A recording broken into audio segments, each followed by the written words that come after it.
আমাদের স্বাধীনতা সার্বভৌমত্বের ব্যাপারে কোনো ছাড় নয়। এখানে আমরা সিমেন্টেড থাকব, যেমন অতীতে ছিলাম, যেমন সম্প্রতি 5 অগাস্টে এই 24 সালে আমরা ছিলাম, এইটাই আমাদের অব্যাহত থাকবে।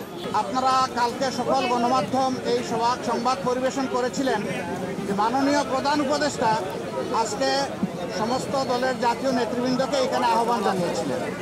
আমরা সেখানে এসেছিলাম। দল মত, আমাদের ভিন্ন আদর্শ, আমাদের ভিন্ন পথ। আমাদের পথটা হচ্ছে বাংলাদেশকে রক্ষা করতে হবে।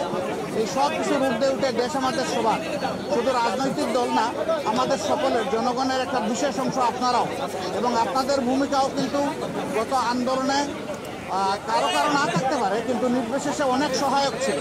এই জন্য সেই ভূমিকার জন্যও আমি আপনাদেরকে অভিনন্দন এবং ধন্যবাদ জানাচ্ছি।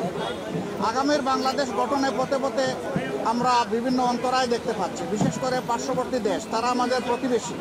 আমরা তাদের সাথে সৎ প্রতিবেশী সুলভ সম্পর্ক চাই, কিন্তু সাম্প্রতিক কিছু ভূমিকা ছিল অত্যন্ত উস্কানিমূলক, অসহিষ্ণু, অগ্রহণযোগ্য। আপনারা এটা দেখেছেন। মিথ্যা তথ্যের উপর নির্ভর করে বাংলাদেশকে কলুষিত করার জন্য, এই সরকার এবং জনগণকে ব্যর্থ করার জন্য তারা দুনিয়ার বিভিন্ন জায়গায় অপপ্রয়াস চালাচ্ছেন এবং অপপ্রচার চালাচ্ছেন। আমরা এগুলার নিন্দা জানিয়েছি সকলে সম্মিলিতভাবে। আমরা একটা জায়গায় সবাই আমরা একমত হয়েছি যে আমাদের স্বাধীনতা সার্বভৌমত্বের ব্যাপারে কোনো ছাড় নয়। এখানে আমরা সিমেন্টেড থাকব, যেমন অতীতে ছিলাম, যেমন সম্প্রতি 5 অগাস্টে এই 24 সালে আমরা ছিলাম, এটাই আমাদের অব্যাহত থাকবে। এখানে পরামর্শ এসেছে রাজনৈতিক শীর্ষ নেতৃবৃন্দের সাথে, যেমন মত বিনিময় হয়েছে, ছাত্র সংগঠনগুলোর সাথে হবে, বিভিন্ন ধর্মীয় সম্প্রদায়ের সাথে হবে, আপনাদের সাথে হবে। আমরা সেই প্রস্তাব রেখে এসেছি এবং আমরা আশা করছি আপনাদের সাথেও মত বিনিময় হবে। এই সমস্ত অংশীজনদের সাথে মত বিনিময়ের পরে একটা জাতীয় ঘোষণা আসবে সরকারের পক্ষ থেকে। আমরা সেই ঘোষণার অপেক্ষায় থাকব এবং এই ক্ষেত্রে আমাদের যার যা প্রয়োজনীয় পরামর্শ আমরা সেটা দিয়ে সরকারকে সহযোগিতা করব।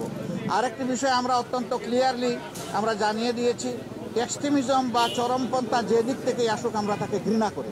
এটাকে আমরা কোনো অবস্থায় প্রশ্রয় দিব না এবং মেনে নেব না। এটা যে রূপ নিয়েই আসুক, সকল রূপের আমরা চরমপন্থাকে আমরা ঘৃণা করব এবং প্রশ্রয় আমরা দিব না কেউ। এই ব্যাপারে আমরা সকলে একমত হয়েছি। আরও অনেকগুলো বিষয়ে কথা হয়েছে।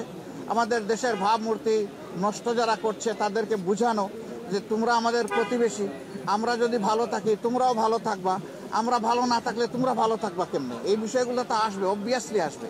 তো সেই বিষয়গুলো নিয়েও আলোচনা হয়েছে। আমরা আশা করছি জাতি ঐক্যবদ্ধভাবে ইনশাআল্লাহ আগামী দিনের সকল চ্যালেঞ্জ মোকাবেলা করে আমরা চূড়ান্ত সফলতার দিকে এগিয়ে যাব। চূড়ান্ত সফলতা অর্জন না হওয়া পর্যন্ত আমাদের ঐক্য অটুট এবং মজবুত থাকবে। চূড়ান্ত সফলতা এসে যাওয়ার পরেও প্রিয় দেশের জন্য আমরা ঐক্যবদ্ধ থাকবো। আপনাদের সকলকে ধন্যবাদ। আসসালামু আলাইকুম। নির্বাচন নিয়ে ছোটখাটো কথা হলেও সেটা নিয়ে কোনো কনসেনসাস হয় নাই বা ব্যাপকভাবে কোনো আলোচনা হয়নি।